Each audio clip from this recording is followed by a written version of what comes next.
Hello, this is Pastor Deborah again, and welcome to another episode of Spiritual Babylon, the ancient history, to help us understand what in the world is going on here on planet Earth and what has been in our governments, in our cities, in our homes, in our nations, and where it all began. We've been working through a study that I did so I could understand the kingdom of darkness ruled by Satan, who used to be Lucifer, the son of light, the son of the first age, the son of the morning, who was never a son of God, and who, through the lust of his eyes, the lust of his flesh, and the pride of his life, and greed and jealousy of God and God's glory, his heart became lifted up in great pride, and God brought forth a fire out of him of never being satisfied, always greedy and lusting for things that were not his. So he got cast down from the high third heaven, called the kingdom of heaven, as lightning to the earth, and we got to deal with him.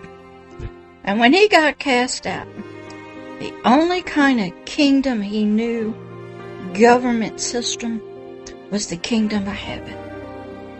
But so he began down here on planet Earth to build his kingdom, called the kingdom of darkness. And he began with humanity, who got kicked out of the Garden of Eden due to disobeying a command of do not eat from the tree of good and evil. For in the day that you eat of it, you will surely die.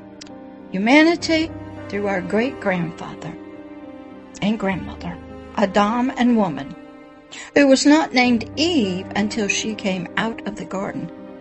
Eve means the mother of all living, and the only living thing in humanity was the flesh, the lust of the eyes, the lust of the flesh, and the pride of life. The spirit part of us, Adam, the man, was dead to God. We lost the light, the relationship. We lost our family. We got kicked out of the kingdom. And we got kicked out and had to leave the Garden of Eden. So this Satan, the adversary of God and humanity, started building his kingdom of darkness on earth. And he began through man many, many years after we got kicked out. Those are a lot of wonderful stories. But here in this teaching, called Spiritual Babylon, we're learning the history. There was an actual earthly city and land, a kingdom called Babylon. It was an ancient empire and a city, and it had customs and culture and tradition, religious concepts, and it was ruled by a mighty hunter who would hunt both animals and humans and anything before the eyes of the Lord. And his name was Nimrod.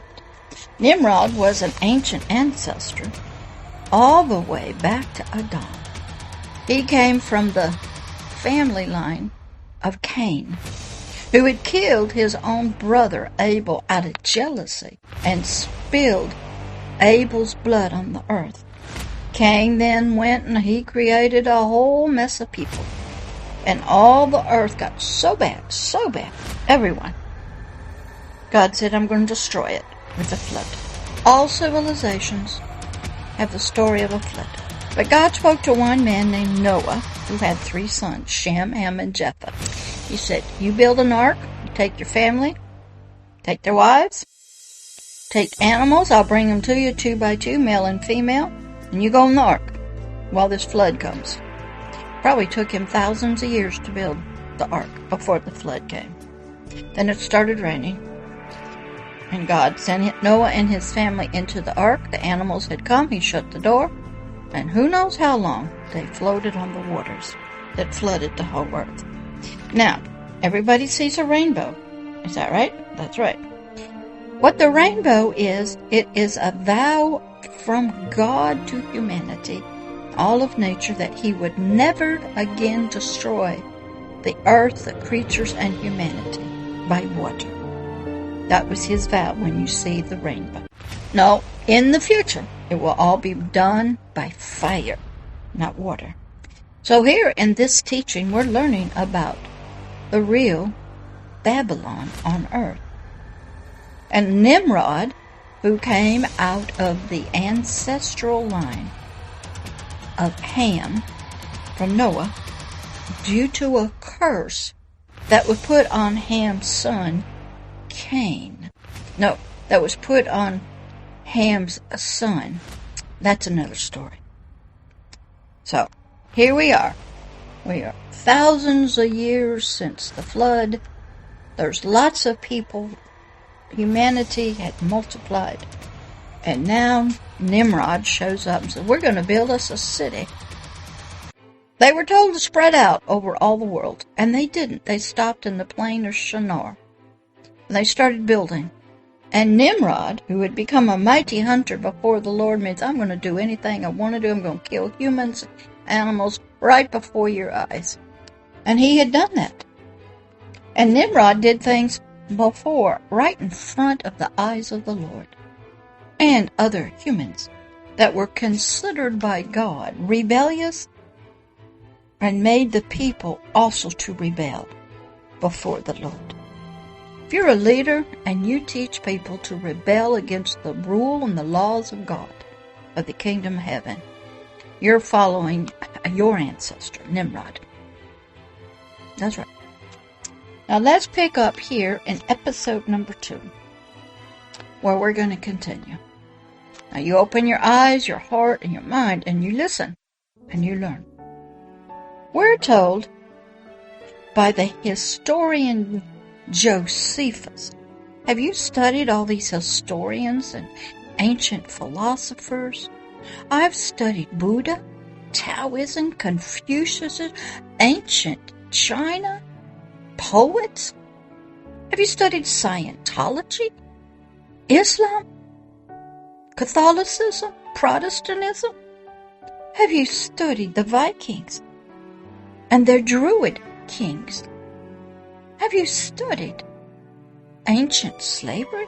Have you studied religion from the ancient days of Nimrod? That is a must if you want to learn truth and know how come this world is in such a mess. So the historian Josephus told us that Nimrod made the people to be glad that they did not spread out over the whole world as the Lord had commanded that they do. God was trying to repopulate the world, but the people stopped in the land of Shinar and started building a tower for Nimrod. It says by Josephus that the people were afraid to be scattered all over the world, and thus they would be alone and unable to protect themselves from the wild animals. Fear of death will cause you to break the law that God gave you. And that's what they did.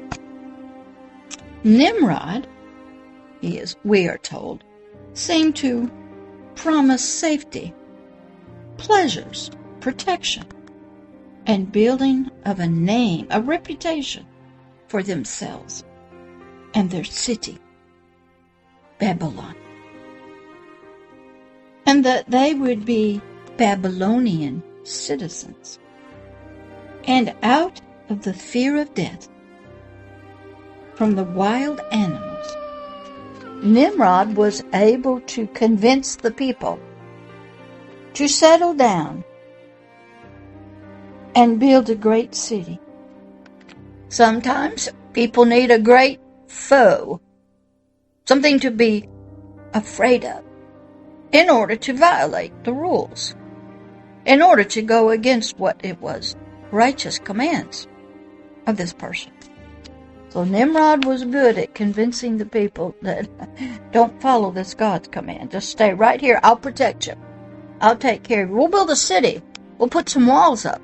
and the wild animals can't get in, then he, Nimrod, would strongly encourage them to build other cities.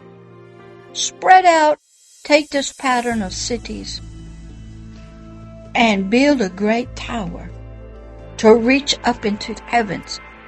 You see that a lot in ancient Chinese movies. The towers that they used to reach high up. Churches are the same way. Cathedrals are the same way. And when people couldn't build high up, they'd go high up in the mountains. What were they doing? They were trying to get back to heaven. They were trying to get closer to this God where they knew somehow they were supposed to be. And that up was where this God was. And they wanted to be as close to him as they could be on the earth. So a kingdom always needed land, resources. A king who claimed ownership of the land and the resources and would be a 100% ruler, have full authority, dominion, power over all. The land, the resources, the people, the cattle, everything, the culture, the traditions, marriages, everything. Children, schools, military, even death itself. The great king of every city could control. And all would belong to the king. This was Satan's heart. I will own everybody, own everything. You will serve me and please me only. Number 4. The king, then by building cities, ruling land, and having complete ownership and dominion over everything, the king's world, the king's word became law. He was the judge and the lawgiver. He gave life and death. He could do with you whatever he wanted. He was the law. Number 5. The king then would need workers. Food grown for him.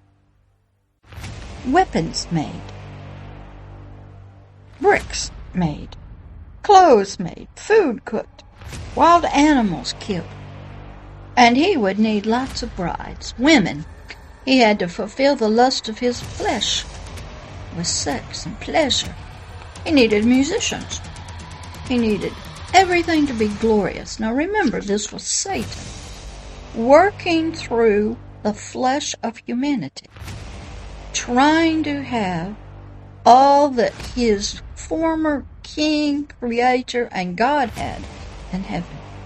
Satan was on the move to build his kingdom through humanity in the natural world. So he had to use the flesh, the mind, the physical body, and even the dead spirit. All belonged to Satan, and he was using them all to build his kingdom. Number 6. So some people became slaves, workers, laborers, and the king had to care for them or he just killed them. The king had all rights to your life. You either lived or died by his word. He ruled. He sat on a throne. You can see that in ancient Chinese historical dramas. You can see that in English kings. Kings all over the world. They lived in special houses. Even presidents, prime ministers lived that way. Number 7. The king also could have as many women or children or boys or girls or sex. And he could have them for as long as he wanted. They belonged to him. They were his property. That's the heart of Satan, the spiritual king of Babylon, working through humanity. You see that a lot. People are just slaves to be sold, to be used up, thrown away, used for pleasure, used for work. Nobody was free except the king. Number 8. Then the king needed advisors, counselors, ministers to help with the cities.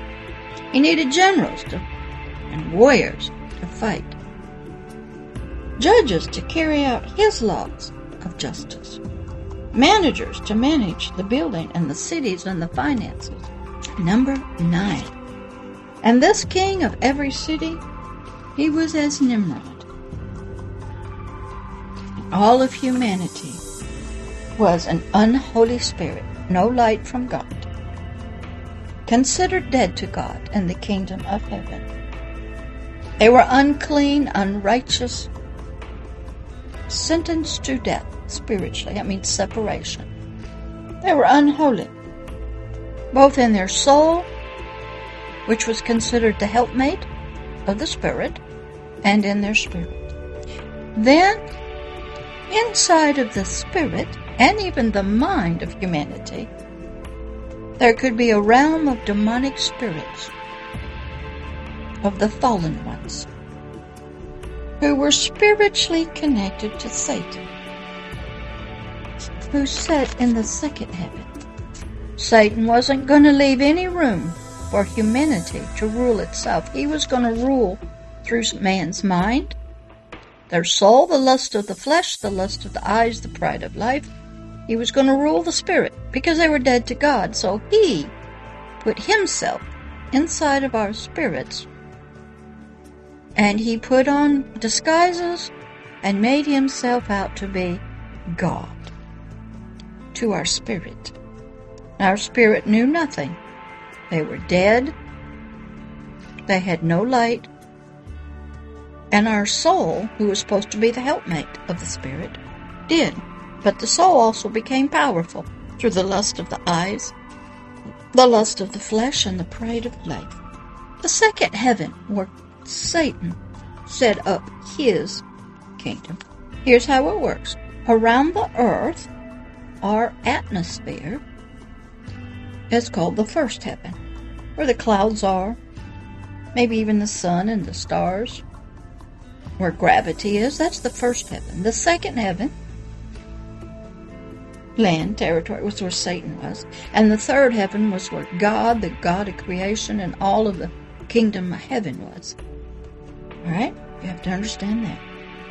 So Satan, sitting on his throne in the second heaven, above the earth, over all flesh, probably all of the solar system, stars and suns and planets, that's all flesh because we could see it. He was building his kingdom of darkness. Darkness means ignorance, confusion, no light of God, no truth, no righteousness, no freedom. And he was constructing on earth, in the realm of the natural, the seen world, of what his defiled and perverted heart's memory had of the kingdom of heaven. Cities and towers and structures and mansions and temples, throne rooms, castles, streets of gold, storehouses, gold and glitter, all the governmental systems, the gardens, the many lands, and of course the courtroom of the judge. He had memories of the books, prayer and praise, altars, lights and rays.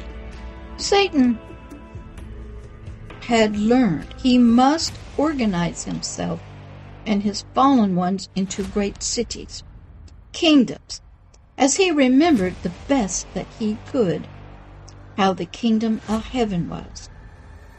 And guess how he did it? He hid himself in the second heaven, and inside the dirt body and the mind and the spirit of humanity. He would put his ministers inside of a human spirit that was inside of a dirt body, you. Just as he had done in the Garden of Eden in a serpent that spoke to woman about taking and eating of the tree of the knowledge of good and evil. That was during the first age of the Garden of Eden on earth. The Garden of Eden was a special spot that God had put here on the planet in the flesh, but it was a spiritual place that was supposed to expand out into all the world, but it didn't. And in that spiritual place, Satan went inside of a serpent. We believe that serpent had 4 legs, and then it was made into a snake with no legs. But he was spiritually in there. He did not want to show his real face, because he had already fallen out of heaven. He was a grotesque-looking individual, perverted and twisted and ugly now. No longer an angel, a messenger of light, beautiful and glorious. And we hopefully will get to his descriptions. It was gorgeous. So in the garden he went into a dirt body, a serpent. So he had familiarity with human flesh and dirt and animals. I've seen him in trees and animals, water and the sky and the wind. I've seen him in humans. You have to look through the gift of discerning of spirits to see that. He became a hidden one. He was spiritually there, but undetected to the soul, and probably to the spirit. If he did show himself to the spirit, he dressed up as a glorious king, righteousness, or a wonderful-looking person to convince you to even let him in. Some people willingly let them in, and then they find out they're not as nice as they're supposed to be. And I will stop here, because this is a lot to take in, and we'll pick up with what in the world does he do on the inside of us. All right, this is Pastor Deborah. Go back, go slow, take notes, study, and you'll learn and grow. All right, bye-bye.